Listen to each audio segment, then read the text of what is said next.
porque também o arrebatamento da igreja vai começar a qualquer momento.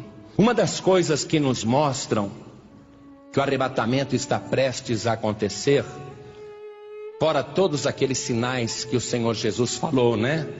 Que você já ouviu. Jesus falou que nos últimos tempos haveriam guerras, rumores de guerras, fomes, terremotos, pestes, nação contra nação, reino contra reino, violência, falta de amor, iniquidade se multiplicando. Ele falou de vários sinais, surgimento de falsos profetas. Ele descreveu o nosso tempo, terremotos em vários lugares, catástrofes. Ele descreveu tudo isso e tudo está acontecendo. Mas existe um sinal muito forte, que mostra que o tempo é este, que o tempo que nós estamos vivendo é o tempo que vai concretizar esta profecia. Então veja comigo, no Evangelho de Mateus, capítulo 24, versículo 32. No capítulo 24 você tem muitas profecias do Senhor Jesus a respeito dos últimos tempos, profecias detalhadas. Mas aqui o Senhor Jesus, ele falou o seguinte: aprendei, pois, esta parábola da figueira. Quando já os seus ramos se tornam tenros e brotam folhas, sabeis que está próximo o verão. Jesus usou a figueira como um símbolo da sua chegada. Na Bíblia toda, a nação de Israel é retratada como esta figueira. Uma figueira que estava seca, uma figueira que estava morrendo, mas o lavrador pediu: deixa eu cuidar mais um pouquinho dela, para ver se apresenta frutos. E se não apresentar, depois a gente arranca. Então, Israel representa esta figueira. Quando o Senhor Jesus falou aqui da figueira, esta profecia, Ele está dizendo que quando a nação de Israel começasse a brotar folhas, nós deveríamos saber que está próximo o verão, isto é, que está próximo aquele dia quente, aquele dia de ira, de furor. E ele, falando desta maneira, ele disse assim, no versículo 34: em verdade vos digo que não passará esta geração sem que todas essas coisas aconteçam. Jesus está falando do fim dos tempos, não é? Ele está falando da sua volta. Ele fala da figueira, quando a figueira começar a brotar folhas e quando começar a brotar ramos, então sabeis que está próximo o verão.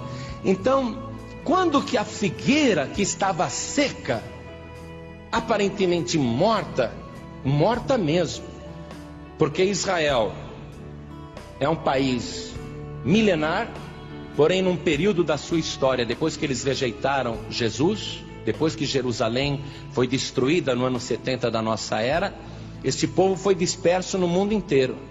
As 12 tribos de Israel deixaram de ser 12 tribos para ser apenas a tribo dos judeus. E os judeus foram espalhados por todo o mundo. E nos anos que vieram, os judeus perderam a identidade como nação. A figueira foi desfolhada. Até o idioma hebraico foi perdido no tempo. A tradição se perdeu, o idioma se perdeu, porque eles, estando em vários países, assimilaram os idiomas daquelas nações e não passavam para os filhos, até conseguiam passar para os filhos o idioma, mas para os netos já era difícil, para os bisnetos também. Então o idioma de Israel desapareceu totalmente a figueira. Então o Senhor Jesus, ele falou: olha, nos finais dos tempos, quando a figueira voltar a brotar, então vocês fiquem sabendo que está próximo o verão.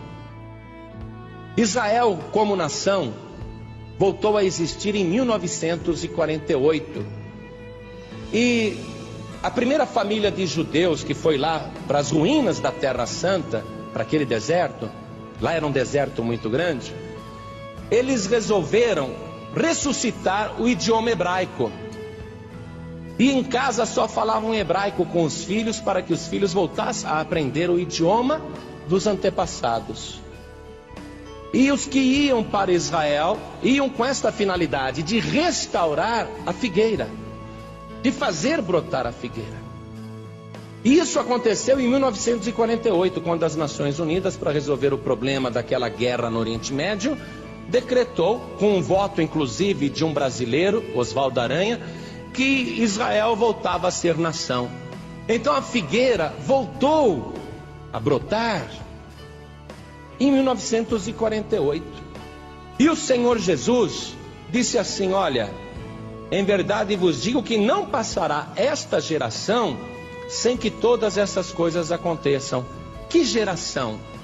Jesus está se referindo à figueira e à geração da figueira. Quando a figueira começasse a brotar novamente, ali tinha início de uma geração. E esta geração seria a última. E o Senhor Jesus disse: não passará a geração da figueira até que todas estas coisas aconteçam. Existem controvérsias sobre o tempo de uma geração, mas o mais provável é o que o próprio Deus diz na sua palavra sobre o tempo de uma geração. Então vamos ver ali o Salmo 90, versículo 10. Qual seria o tempo de uma geração? Para que a gente possa ter uma ideia, Jesus disse: na verdade não passará esta geração sem que todas essas coisas aconteçam. Então, diz assim: a duração da nossa vida é de 70 anos. E se alguns, pela sua robustez, chegam a 80 anos, o melhor deles é canseira e enfado, pois passa rapidamente e nós voamos. Quer dizer que a duração da nossa vida, ou de uma geração, é de 70 anos. Exagerando-se, 80 anos. Então a geração da figueira, ela brotou em 1948, com a recriação do Estado de Israel. A figueira foi novamente cultivada, começou novamente a produzir os seus ramos, se tornaram tenros, brotaram folhas.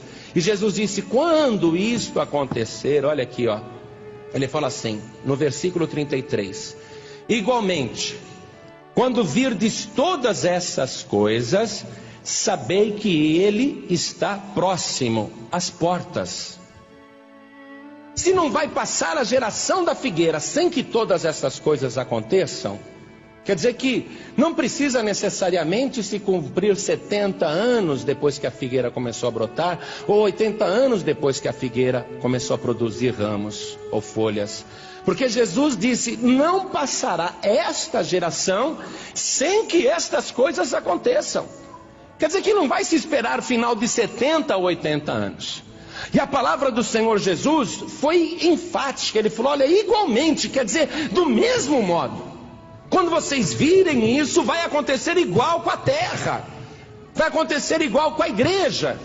Igualmente, quando virdes todas essas coisas, sabei que ele está próximo às portas. Ele quem? O Senhor Jesus.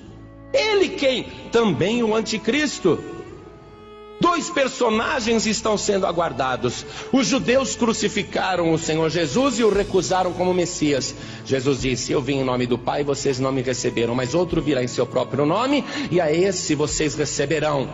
Quer dizer, quando o anticristo vier, Israel vai recebê-lo como Messias.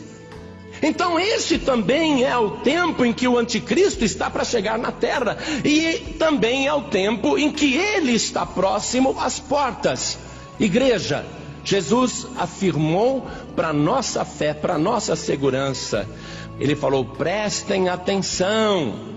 Quando vocês virem essas coisas acontecerem, é porque ele está próximo às portas. Meu querido, minha querida, saiba disso. Nós estamos vivendo os últimos dias, os últimos tempos, e nós podemos crer e ter a certeza pela fé que os pés do Senhor Jesus já estão colocados em oculto nas nuvens dos céus. Ele já está próximo às portas. A qualquer momento ele vai dizer aos anjos: chegou o momento, toquem as trombetas, os que são meus serão arrebatados, vão encontrar comigo aqui nas nuvens dos céus. Eu vou livrar os meus de toda a tribulação que virá sobre a terra.